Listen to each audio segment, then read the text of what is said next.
UCC यानी कि uniform civil code आज से उत्तराखंड में लागू हो जाएगा।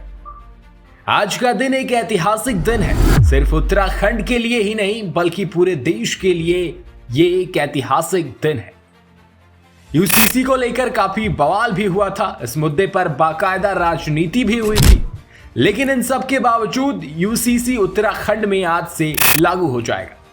समान नागरिक संहिता को लेकर आज वेब पोर्टल लॉन्च किया जाएगा। आपको बता दें, सीएम धामी पोर्टल लॉन्च करने के साथ साथ यूसीसी की नियमावली भी जारी करेंगे।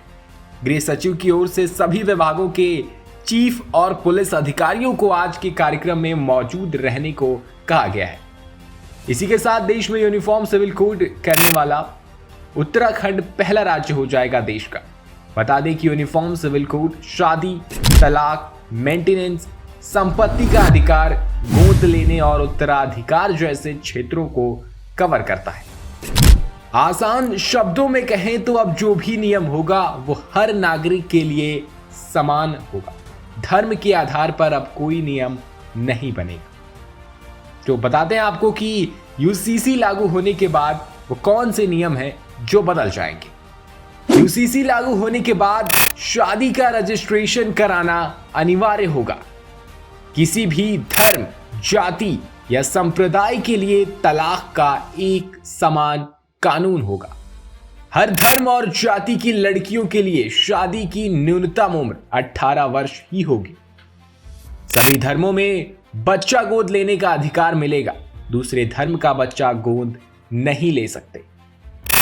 उत्तराखंड में हलाला और इद्दत जैसी प्रथा बंद कर दी जाएगी। एक पति और पत्नी के जीवित होने पर दूसरा विवाह करना पूरी तरह से प्रतिबंधित होगा। जायदाद में लड़के और लड़कियों की बराबरी की हिस्सेदारी होगी। लिव इन रिलेशनशिप के लिए रजिस्ट्रेशन करवाना जरूरी होगा।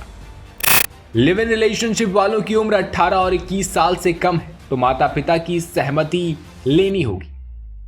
लिव इन से पैदा होने वाले बच्चों की शादीशुदा जोड़े के बच्चे की तरह अधिकार मिलेगा। यूनिफॉर्म सिविल कोड से शेड्यूल ट्राइब को बाहर रखा गया है। साल 2022 में उत्तराखंड के विधानसभा चुनाव में बीजेपी ने यह वादा किया था कि राज्य में यूसीसी को लागू किया जाएगा। इसके बाद जब सीएम पुष्कर सिंह धामी ने सत्ता की बागडोर संभाली तो मंत्रिमंडल की पहली ही बैठक में यूसीसी प्रस्ताव को मंजूरी दे दी गई थी और उसका मसौदा तैयार करने के लिए विशेषज्ञ समिति के गठन की अनुमति दी थी। बीजेपी के लिए यूसीसी हमेशा से एक बड़ा मुद्दा रहा है।